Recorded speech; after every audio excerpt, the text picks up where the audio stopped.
شخص اہواز کا رہنے والا امام جعفر صادق علیہ السلام کی خدمت میں اللہم صلی علی محمد امام کی خدمت میں پہنچا. امام سے فرمایا کہ مولا اہواز کا گورنر آپ کا جاننے والا ہے, آپ کا چاہنے والا ہے. اگر آپ اسے لیٹر لکھ دیں گے, نامہ لکھ دیں گے, تو وہ میری مالیات یعنی میرا ٹیکس معاف کر دے گا. کیوں؟ کیونکہ اس سال میرا کام نہیں ہوا. مجھے دینے میں مشکل نہیں ہے, لیکن میرا کام نہیں ہوا اس سال. میرا جو بزنس تھا, کام تھا, وہ نہیں چلا. تو امام نے کہا ٹھیک ہے. امام نے خط لکھا, کہا کہ اس کو خوشحال کر دو, اس کو خوشحال کر دو. اب جب اسے پتہ چلا, یہ رات کو پہنچا, اب جب اسے پتہ چلا کہ امام کا قاصد آیا ہے, فوراً ننگے پاؤں دوڑتا ہوا آیا, خط کو لیا, خط کو چوما, جو لے کر آیا تھا اس کے ماتھے کو چوما. پھر اس سے پوچھا کہ کیا؟ جب دیکھا کہ لکھا ہے, امام نے فرماتے ہیں کہ اس کو خوش کر دو. کہا میں کیا کر سکتا ہوں تمہارے لیے؟ جانتا نہیں یار, صرف ایک چیز مشترک ہے. کیا؟ امام کی محبت. ہمارے ہاں تو یہ کوئی بیچارہ مشکل میں آ جائے, کہاں رہتے ہو, یہ کرتے ہو, پہلے اچھا یہ عام شخص کی بات نہیں کر رہا, مجھے افسوس ہوتا ہے بعض اوقات جب سنتا ہے آدمی, جو ہمارے ادارے اس لیے ہیں کہ لوگوں کی مدد کریں, مومنین کی مدد کریں, وہ اتنی شخص سے انویسٹیگیشن کرتے ہیں کہ اس کو شک ہونے لگتا ہے کہ بھائی میں غلطی ہو گئی, آ گیا. آپ کا سسٹم ایسا ہونا چاہیے, آپ کے پاس کوئی آیا, آپ بولے ٹھیک ہے اوکے, آپ کا سسٹم ایسا ہو کہ اس کو پتہ ہی نہ چلے, آپ اس کو چیک کر لیں. اس شخص امام کے بعد آیا, وہ صرف نامہ لے کر آیا امام کا,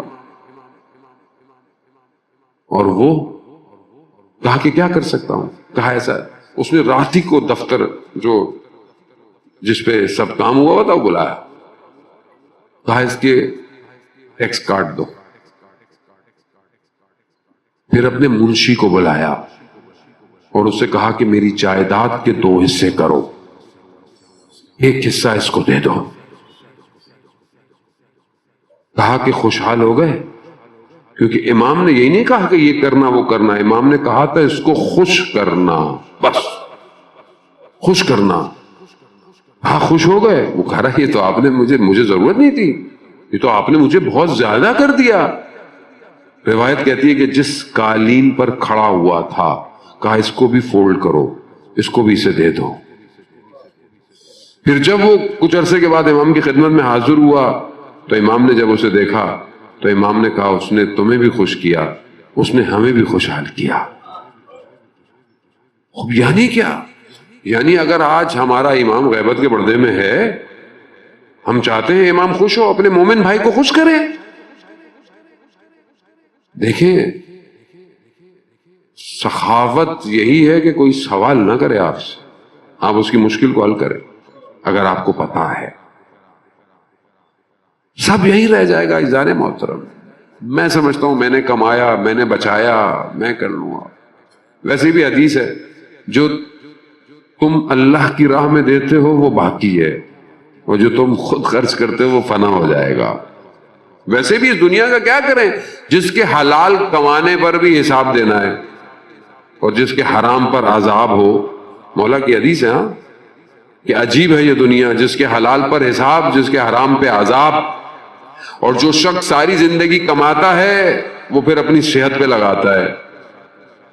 ایسے ہی ہے نا, ایک آدمی اتنا کماتا رہتا ہے, بوڑھا ہو گیا, صحت ہو گئی, شوگر ہو گئی, بلڈ پریشر ہو گیا, بیماریاں ہو گئی, یہ ہو گئی, بس ڈاکٹر بھی جا رہا ہے. بھائی جو زندگی کے انجوائے کرنے کے دن تھے وہ کب ہوتے ہیں؟ جب آدمی فٹ ہوتا ہے. اور یہاں فٹنس میں آدمی کہتے ہیں بس کر لو, کیا کریں. یاد رکھیں عزیزان محترم, یاد رکھیں, ہم نے روایات کی روشنی میں اپنے اساتید سے سیکھا ہے, مال کی زیادتی نہ مانگے کبھی, مال میں برکت مانگے. ایک دسترخوان پر ایک روٹی بھی ہو نا, لیکن آپ خوش ہو کر اپنے گھر والوں کے ساتھ کھاتے ہوں, خدا کا شکر کریں. نہ کہ 10 دسترخوان پہ 10 غذائیں رکھی ہوں اور خوشحالی نہ ہو، کوئی فائدہ نہیں ہے.